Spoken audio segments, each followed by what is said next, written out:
The mantle of invincibility surrounding the German forces had slipped and fallen since the horrors of Stalingrad and the failed attempt to dislodge the Russians from Kursk in 1943, where the mighty panzer units suffered irreparable losses in the greatest tank battle ever seen. Buoyed by the heady taste of victory, a revitalized Red Army now began to pay back the Wehrmacht in its own coin. Brutal, swift, and ceaseless attacks began to engulf the German soldiers. As the last months of World War II passed, so too did the gory shadow of German occupation in Russia. Just as Hitler had craved possession of Stalingrad, Stalin was now obsessed with the symbolic significance of just one town, and that obsession brought about the most terrible end to the Second World War that anyone could have imagined in the devastated city of Berlin. Hitler was in a quandary when he withdrew forces from the Orel-Kursk salient to bolster the failing Italian front. He did so against the wishes of his commanders, as he had done so often in the past. The Führer had still not comprehended the dramatic change that had taken place on the Eastern Front. An attack near Belgorod, shortly after the conflict at Kursk, proved this beyond doubt. Involving 18,000 Hitler youth sent fresh from Germany, the offensive pressed forward for 10 days before it too collapsed.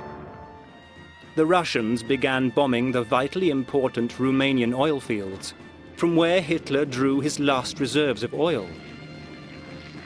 Once the Romanians defected from the Axis powers, Hitler's coalition structure, without which he was to become increasingly vulnerable, rapidly began to break down. The Bulgarians were forced into the Axis, only to surrender 4 days after declaring war on Russia. Yugoslavia had been freed by Tito. The British and Americans were grappling their way up through Italy. And Mussolini had been deposed. The situation demanded intelligence and flexibility from German commanders. Hitler, the supreme commander, proved himself ridiculously but lethally inadequate for the task. The Russians had scythed through the German front, peeling open the way to Eastern Prussia and Berlin. In the Ukraine, some 60,000 Germans were encircled. When the Crimea fell to the Russians, another 100,000 Germans went into captivity. The hunters had become the prey. Despite this, German officers felt that if they could withdraw far enough under cover of an elastic defense system to establish a proper defensive belt, gathering their forces and executing well-organized counterattacks, the Wehrmacht was still capable of then resisting the Russian onslaughts to the point where the Soviets would eventually exhaust themselves. German officers were also in no doubt about the end scenario, unless they could persuade Hitler of their plans and impress upon him the true state of the war's progress. Hitler was no more capable of rational consideration now than he had been in 1939. And whilst oscillating between outbursts of rage and periods of relative calm, refused to allow any German soldier to retreat from Russian territory. As a result of Hitler's ego-driven incompetence, countless German soldiers were sacrificed unnecessarily in the attempt to resist at the wrong time and in the wrong places. The dictates of war had already made Hitler's absurd orders superfluous. The Soviets were advancing, and through Hitler's ineptitude, the momentum was becoming unstoppable. The numbers of Soviet troops, estimated to be superior to the Germans by a ratio of 11-1 when the final invasion of Germany began, made the outcome a foregone conclusion to anyone but Hitler. Far from the terrors of the Eastern Front, the Wehrmacht had suddenly been rocked back on its heels as what turned out to be the death blow for the Third Reich was delivered. On the 6th of June, the first waves of Allied forces began an invasion on the coasts of Normandy. 7,500 aircraft had been reserved for the landings, in which 2 million men were to take part. 1 million were in France by the first week in July. The German forces of the Western defences were overrun. A last attempt to stop the Allied flood started in December 1944 in the Ardennes and became known as the Battle of the Bulge. It was doomed before it started, hamstrung through lack of troops and insufficient fuel to even reach the objective of the Rhine bridges. Although his commanders in the field informed him of the offensive's collapse, Hitler believed he had won a significant victory in the Ardennes and withdrew forces to Berlin. This unfounded act of optimism ironically helped to stop the Russians from snatching even more German territory than they did as a result of the Ardennes offensive. There was very little that the defenders could now do to prevent the Allies from completing their march to Berlin, as the Führer's empire imploded.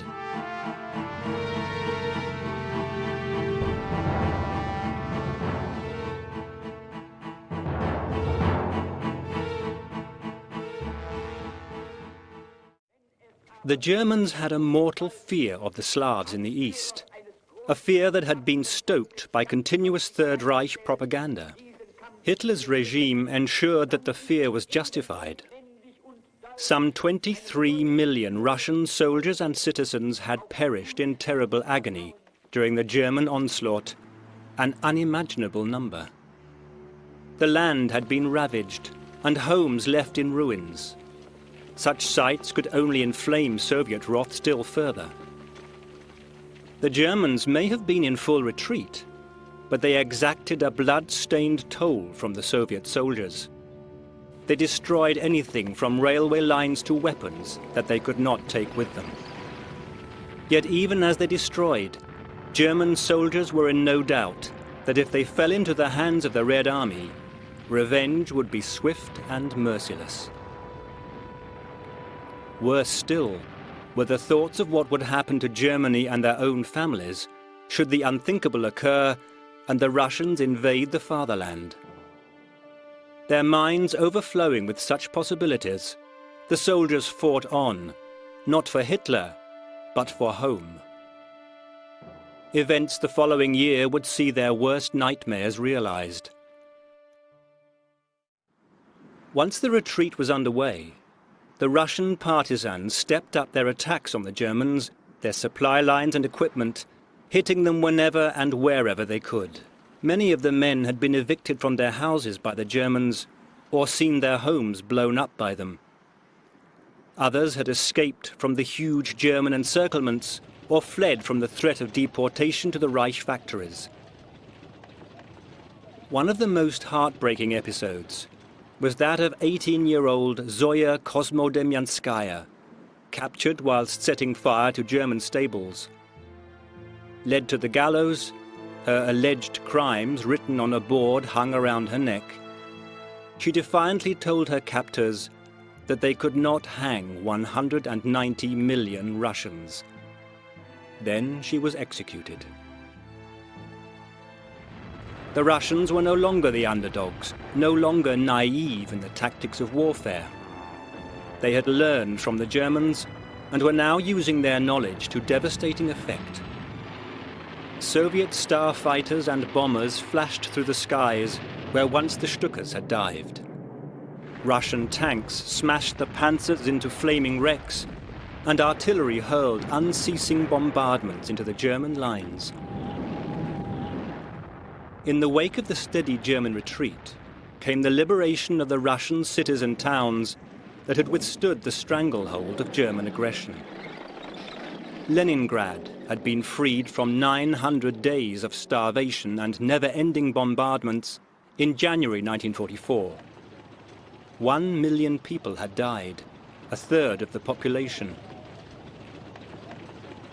Moscow, proud to have stood firm against the enemy siege forces, now allowed the Germans to see what they had been unable to possess, as some 57,000 of their erstwhile tormentors were paraded through the town centre before being taken to labour camps and mines. It was an extraordinary clash of emotions for the onlookers and the captives alike. The streets were pointedly washed clean once the prisoners had gone. The new year of 1945 brought dramatic changes. Stalin was in control of the Balkans and the Baltic states. For the Russians, it spoke of freedom from German occupation, whose spectre had now been vanquished by their blood and pain. For Germany, it heralded Hitler's Götterdämmerung. Germany had lost 106 divisions in the course of 1944, a terrible foretaste of the immediate future. The Russian forces had already pressed their way through to Poland in July 1944 and had also entered Slovakia, only to find 200 mass graves filled with Slovaks that Nazis had slaughtered. The pattern was repeated as the Soviets fought their way closer to Germany. They came to the concentration camp at Majdanek, the first camp to be liberated. The awful proof that the rumours of gas ovens had not been a propaganda ruse was now indisputably laid open before the eyes of the appalled Soviet infantrymen. It was clear that the Soviet soldiers would be in no mood to take prisoners when the final assault on the fatherland took place. The dreadful consequences of Soviet infantrymen, inflamed anew by such discoveries, were soon to fall on the citizens of Berlin, now as terrified as were once the inhabitants of Leningrad and Moscow. The capital was already suffering intensely. The Allies had been sending squadrons of aircraft to bomb the city day and night, as they had done in Hamburg, Cologne, and many other towns throughout Germany. The priceless architectural heritage of a great city vanished forever in the hail of incendiaries and bombs from American and British revenge air raids. The Berliners had to live with the horror of blackened corpses, maimed survivors and orphaned children wandering confused between the burning houses. Caught between bombs and the last excesses of Nazi fanatics and Gestapo, they were victims at every turn. The success of the Russian attacks not only alarmed the inhabitants of Berlin, it brought German refugees fleeing Russian retribution in the Eastern Territories, flooding into the chaos that was beginning to overwhelm the capital. Confusion and fear grew by the hour, as over 8.5 million people surged towards Berlin between January and February 1945. Children froze to death as they struggled through the snow with their mothers, or died of the cold and exhaustion in the few overfilled trains that still ran. Other refugees were to meet an equally terrible death. Later, in January, German Grand Admiral Dönitz gave the order for a mass evacuation of Danzig by sea. The Wilhelm Gustloff was carrying almost 10,000 people when it was deliberately torpedoed 3 times by a Russian submarine.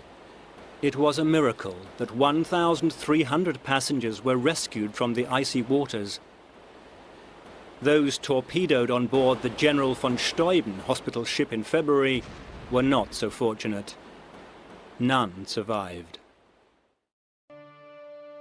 The Russians entered Warsaw on the 17th. They were confronted with more evidence of SS atrocities. The people in the Warsaw ghetto had turned against their tormentors in a pathetic act of rebellion, facing hopeless odds, ordered to do so by the Polish resistance authorities in London, anxious that the Soviets would capture the city. A tragically misguided plan. The Germans unleashed a merciless torrent of death on the 20,000 insurgents and other inhabitants. The struggle went on for 2 months, at the end of which time 200,000 people were dead. 9/10 of the city had fallen to rubble, and the survivors were deported to concentration camps. The SS had gone beyond the bounds of depravity, dousing people with petrol and setting them alight, torturing, gassing and summarily executing anyone whenever they pleased. Stalin's Red Army held off their attack whilst the orgy of violence during the uprising was carried out. It would be much easier to impose his dictatorship on such a crushed and defenseless people. The city to which Hitler had withdrawn in order to conduct operations from his bunker beneath the Reich Chancellery was a city preparing for the worst. No one had any illusions about what was in store should the Red Army break through. Berlin was reported to be in a state of disintegration. Hitler no longer had the temerity to show his face in public.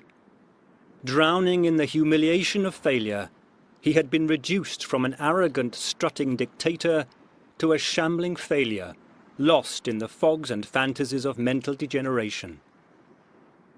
By the end of January, when Hitler gave his last radio broadcast, the Soviets were overrunning Silesia, and the factories, steelworks and mines of the industrial backbone of the German Empire were lost. It was a lethal stab to the decaying Third Reich. Bringing in troops from the west, the Germans forced the Soviet advance to a halt along the line of the Oder River.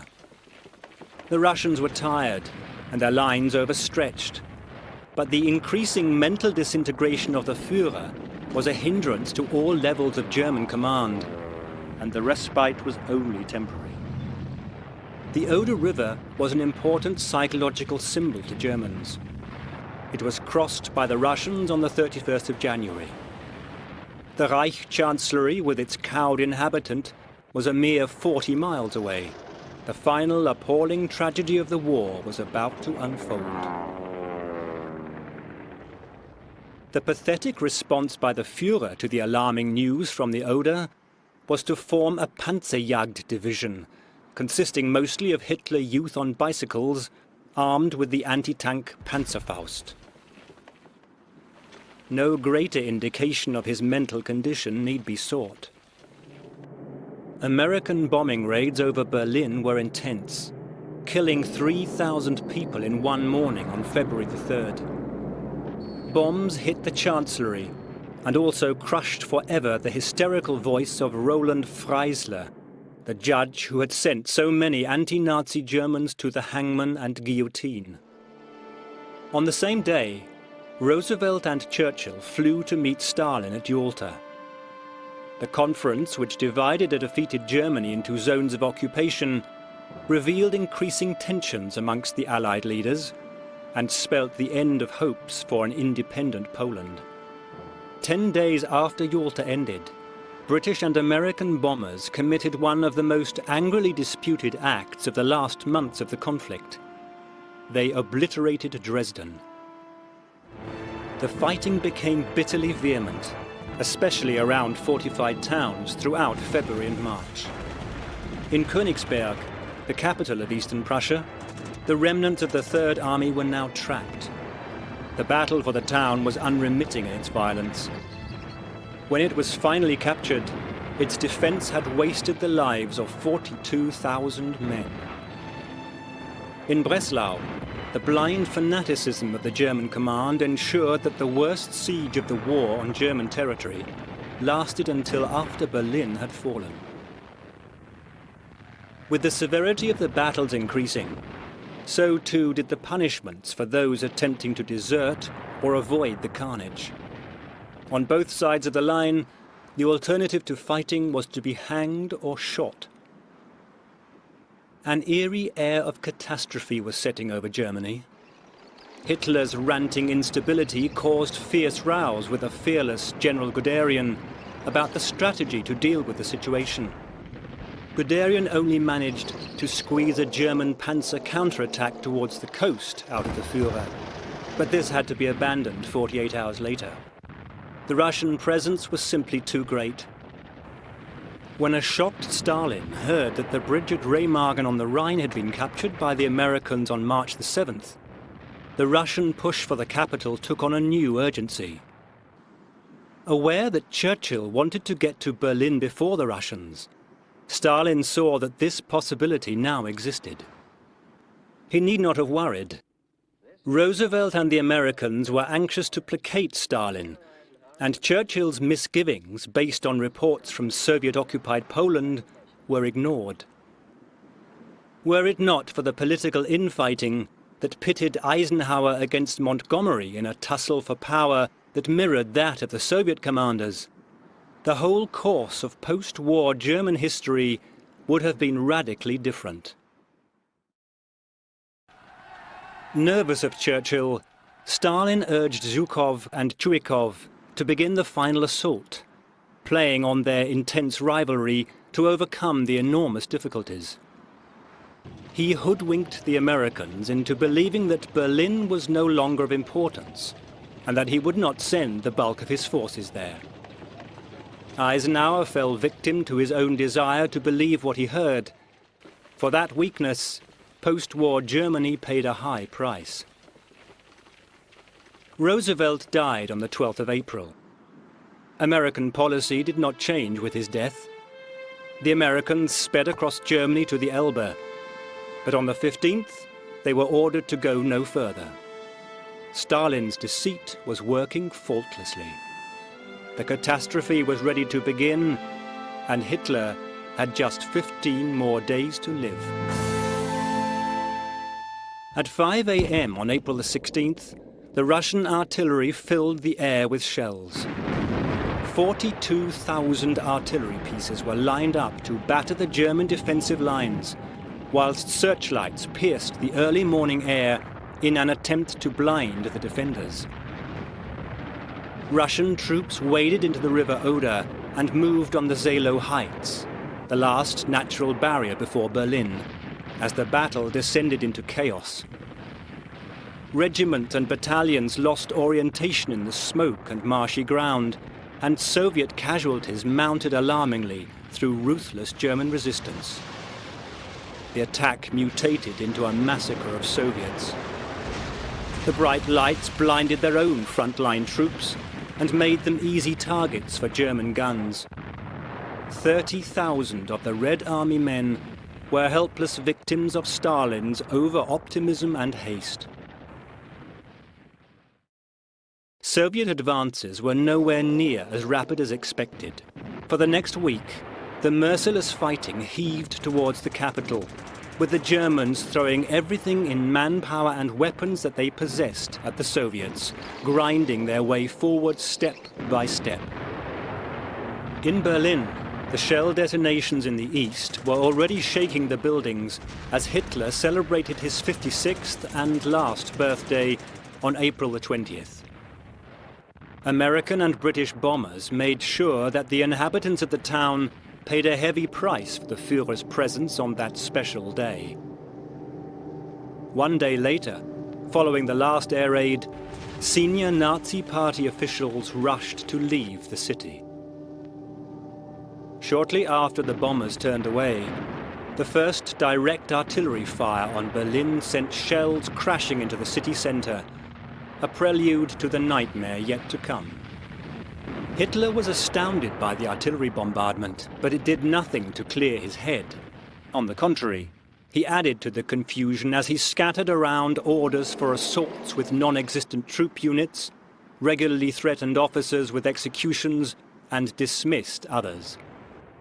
His mood swung between demonic delight that a country unworthy of him was getting what it deserved, or that an enormous counterattack was going to bring victory, and paranoid belief that he was surrounded by traitors. General Heinrizi was one officer who incurred his bitter wrath. Unlike his Führer, General Heinrizi, responsible for the defense of Berlin, knew what was happening. He was good at his job, and his fault had been to attempt to draw the Russians away from Berlin to avoid more senseless casualties.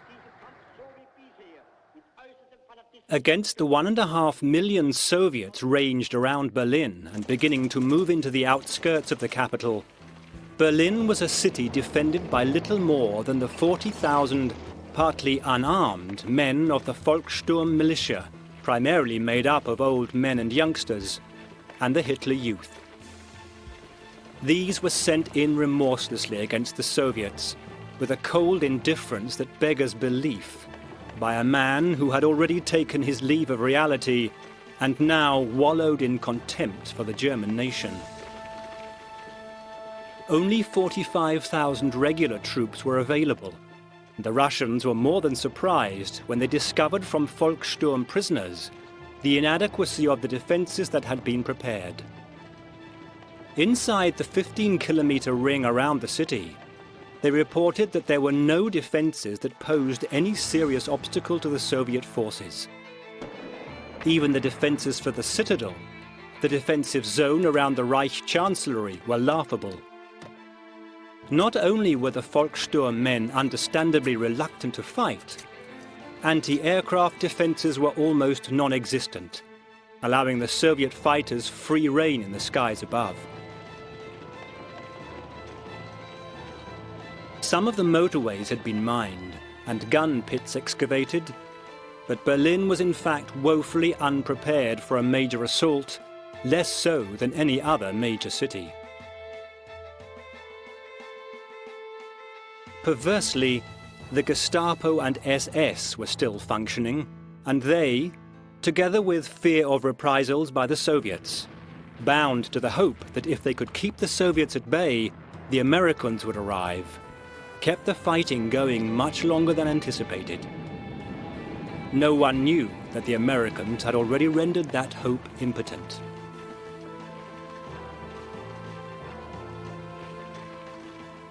So the Soviets and Germans were locked in combat for the last time as they reenacted the ghastly street fighting in Stalingrad. Those left in Berlin were now in the very center of the vortex of terror. The soldiers knew that it was going to be, as they described it later, a battle fought over corpses for a cause that had been lost a long time before. But the fear of the Bolsheviks was far greater than the fear of death. The heavy artillery bombardments began to give way to attacks by Soviet storm troops. Groups of 6 to 8 men with submachine guns, grenades, knives, even sharpened spades, all grisly reminiscent of Stalingrad. They found themselves having to clear their way house by house, as the SS and Volkssturm men abandoned barricades which were obvious targets and took up positions in the ruins. Machine guns and rifles were placed in the upper floors, whilst the Panzerfausts, which worked more efficiently on the level, were sited on the lower floors and cellars. Separate groups of Russians made their way along the rooftops, the cellars and the streets to deal with the threat lowering behind the walls. The Soviets used flamethrowers and grenades to dislodge the defenders, blowing up cellars and rooms with complete disregard for civilian casualties. General Chuikov had ordered his men to hurl grenades into every room they passed and follow up with machine gun fire. If the civilians weren't killed, they were forced out into the street at gunpoint, into the thick of the fighting.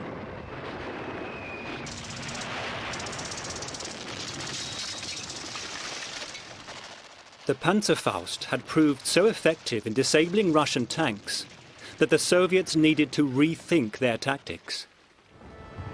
By the 25th of April, Tempelhof airfield was submerged in a vicious struggle for control. Some of the remaining German tanks were sent in, but suffered high casualties. The boys of the Hitler Youth were supporting them. Their courage did little good. The outcome was inevitable, and many boys did not live to see peace return to their homeland.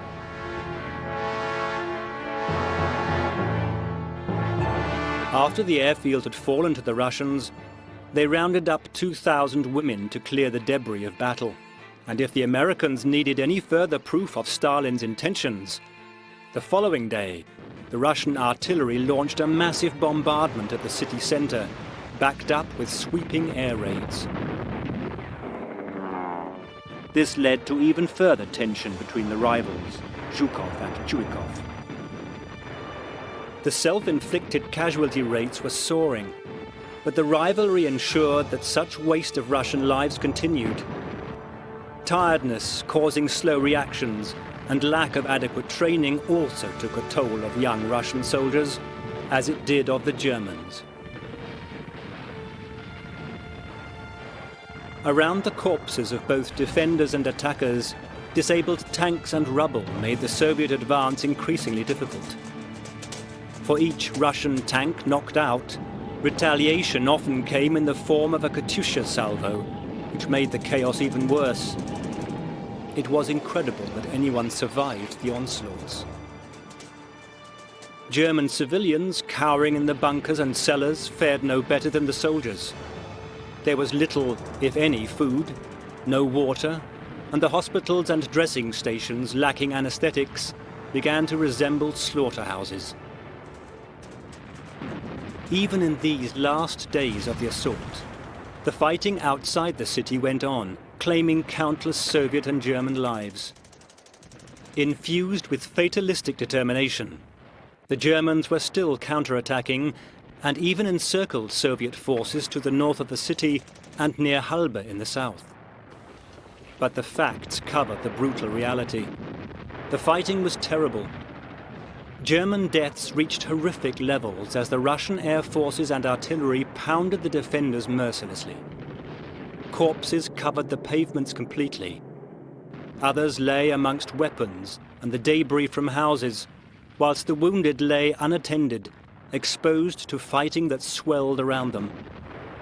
The last Tiger tanks available would crush civilians and soldiers alike in the confusion, as men lost orientation in the smoke and darkness, for the fighting continued on into the night. The deeply entrenched suspicion that the Wehrmacht soldiers harbored against the SS men they were fighting alongside did nothing to help the disparate groups coalesce efficiently.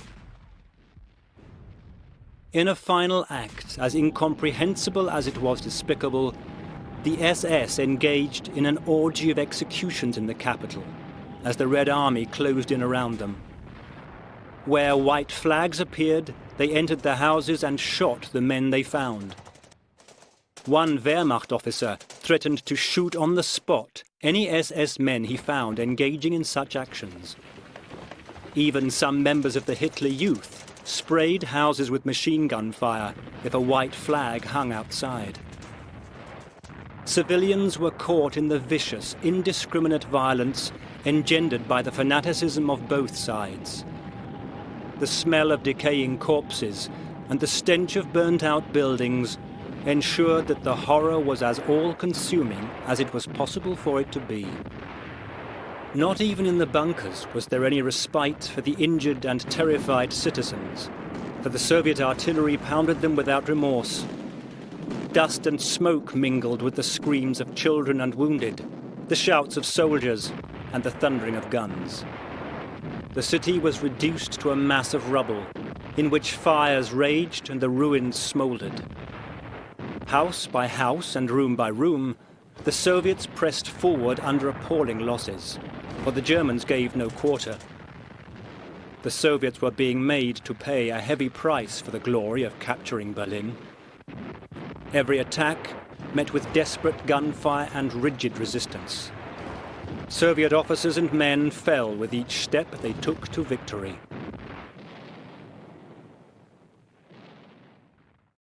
In the Führerbunker, events had taken on the elements of a tragic opera. Eva Braun, Hitler's mistress, was still with him. At midnight on the 28th, he married her in the presence of Martin Bormann and Joseph Goebbels, whilst in other rooms, his SS guards descended into indiscriminate sexual indulgences with the other women left in the bunker. It was a hideous cabaret of indifference, considering that men were dying in agony in the streets above, on the orders of these same men. The Soviets were less than 1 mile from the Reichstag. One by one, the landmarks of Berlin fell to their assaults, as they closed in on the Brandenburg Gate, the Reichstag, and the Chancellery with its deluded dictator beneath. The final assault to capture the symbol of German power began on the 29th. Even at this close distance, heavy howitzers were being used before infantry stormed buildings. Many German soldiers continued to resist, even when fighting on the top floors of buildings otherwise occupied by the Russians. As their comrades had done so often at Stalingrad and after, the men displayed extraordinary discipline in the face of hopeless odds and inescapable death. At dawn on the 30th, the Soviets had penetrated to within 400 meters of their prize, the Reichstag Parliament building. It was surrounded with a network of defended positions amongst the destruction, and the entrances were sealed. In total, 10,000 Germans were embedded in the government district. Amongst them were the last volunteer members of the Charlemagne division of French adherents to the Nazi cause. Death awaited them here or in France, so they had nothing to lose. For the Soviets, so close to victory, the last assaults were going to be every bit as bloody as any that had gone before. Some 90 guns from the Soviet artillery subjected the Reichstag to a continuous pounding that astonishingly was unable to destroy it completely. An attempted assault failed as German anti-aircraft guns sighted at the Zoo bunker 2 kilometers away opened up. Any thoughts of taking the building that day had to be abandoned, and the troops remained under cover as more tanks and self-propelled guns were gradually brought up to help in the task. Elsewhere, and throughout the day, the fighting went on unabated as the death toll on both sides steadily climbed. The 30th was the last day of Hitler's abysmal life. Oddly, for a man determined to take the ungrateful German nation down with him, he had prepared his successors. Admiral Dönitz was to be President of the Reich, Joseph Goebbels, Reich Chancellor. There was to be no question of capitulation. Berlin was to endure its agony to the final minute. In the early afternoon, Eva Braun and probably Hitler too poisoned themselves. Shortly after, a shot rang out.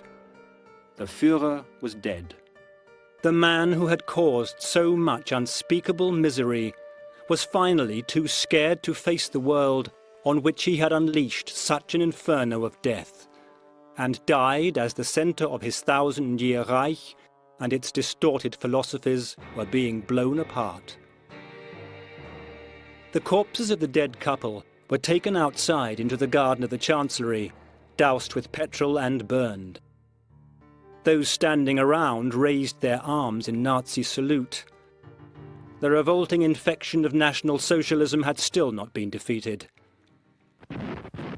The Russians, enthused by their advances across country to the north of Berlin, even seriously discussed the idea of taking Denmark.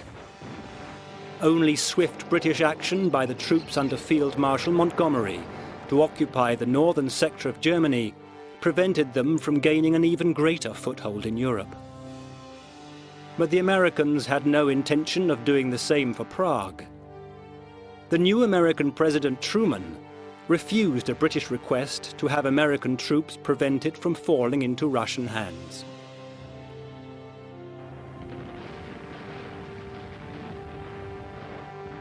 When darkness fell at about 6 p.m., 3 Soviet rifle regiments stormed the Reichstag after artillery had blasted a way in, only to find that the Germans were waiting.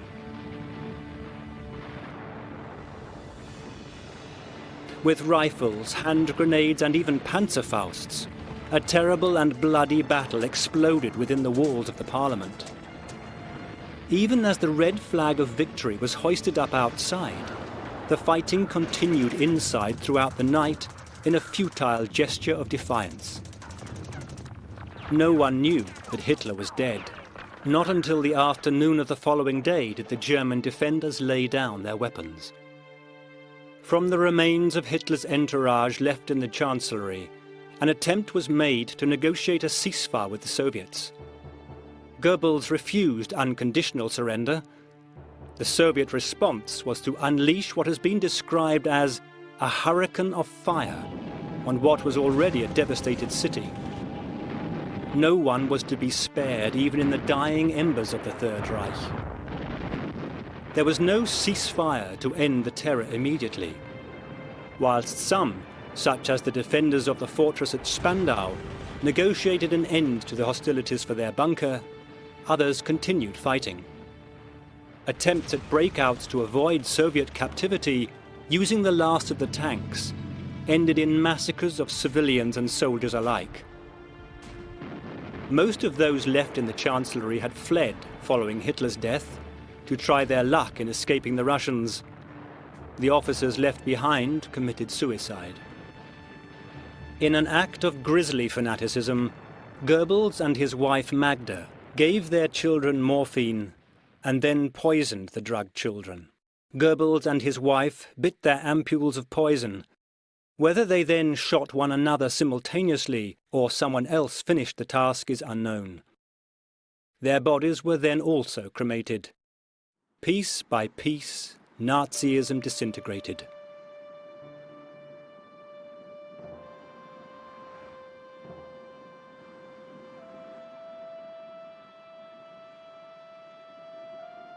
By May the 2nd, Berlin's tragedy was all but over.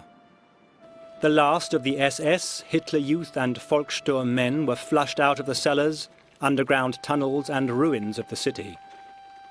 All over the capital, fires burned and smoke hovered above the masses of German prisoners, many among them children, being rounded up and escorted away. They walked through destruction that was mirrored in bombed and destroyed towns everywhere in Germany. A leaden silence embraced the smashed city as Germans struggled to contain their fears and come to terms with the collapse of a nightmare regime and the country it had ruled with steel-cast ruthlessness in peace and at war. The tide of soldiers and civilians attempting to cross the Elbe and get to the Americans increased once the news of the death of the Führer and the fall of Berlin filtered through. Little did they realize that the Americans, anxious still to placate the Russians, had promised Stalin to hand over German prisoners to the Russians. All over Europe, the war was strangled and faded. On the 4th of May, Montgomery accepted the capitulation of northern Germany in Lüneburg, and General Jodl signed an instrument of surrender on May the 7th in Reims. German forces were still fighting in Courland and Czechoslovakia as he did so.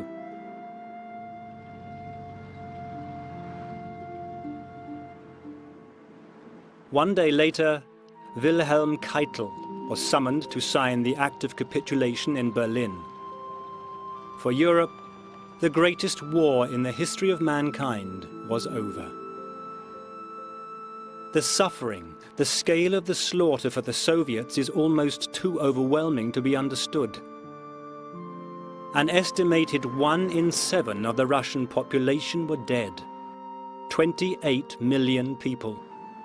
This was almost 19,000 people for each 24 hours of the conflict. Another 25 million had been left homeless. They had been subjected to every manner of barbarity that the Nazi regime could muster against a people whose only crime was to resist Nazi terror. The only good that came of all this misery was the end of the 1,000-year Reich and its main proponents. Nothing could ever replace the dead husbands, daughters, wives and sons, or erase the vile and painful memories of all who survived. They would always remain. The sight of Göring and other Nazi adherents on trial in Nuremberg after the war did little to help. The majority of sentences were too lenient in view of the heinous crimes they had perpetrated. Göring, too, escaped his execution with a cyanide capsule. Not even Stalin was interested in pursuing the Nazi elite. His interests lay elsewhere, as parts of battered Europe were now swamped with a new version of total dictatorship. The Yalta Conference had also sealed the fate of Russian prisoners and deserters who were to be handed back to Stalin's gruesome regime. The men of the Red Army who had dared to allow themselves to be captured and undergone years of hardship and mistreatment at the hands of the Germans were herded together to be used at best as slaves in the labor camps and mines of Mother Russia. The victory in Germany was degraded by another dictator who made a mockery of the sacrifice of millions of men.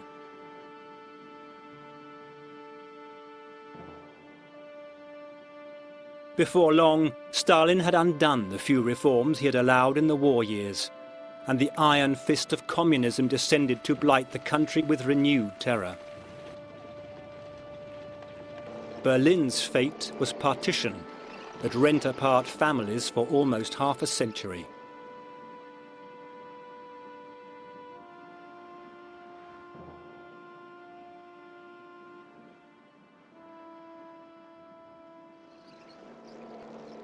But nothing can deprive the Soviet people of their momentous achievement, without which the virulent cancer of National Socialism may have ruled even longer over the peoples of Europe.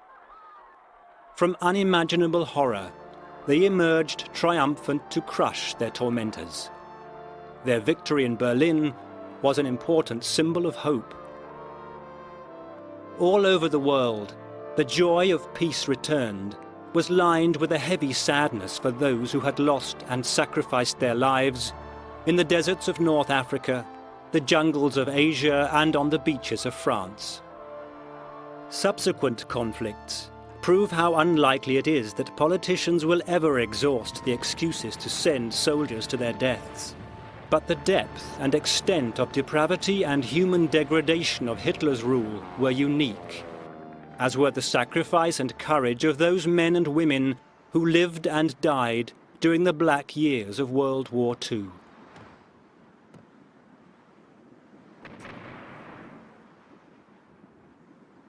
Their example still remains a beacon to future generations, to whom they gave the hope that, despite the excesses, the majority of mankind would never allow our humanity to fail.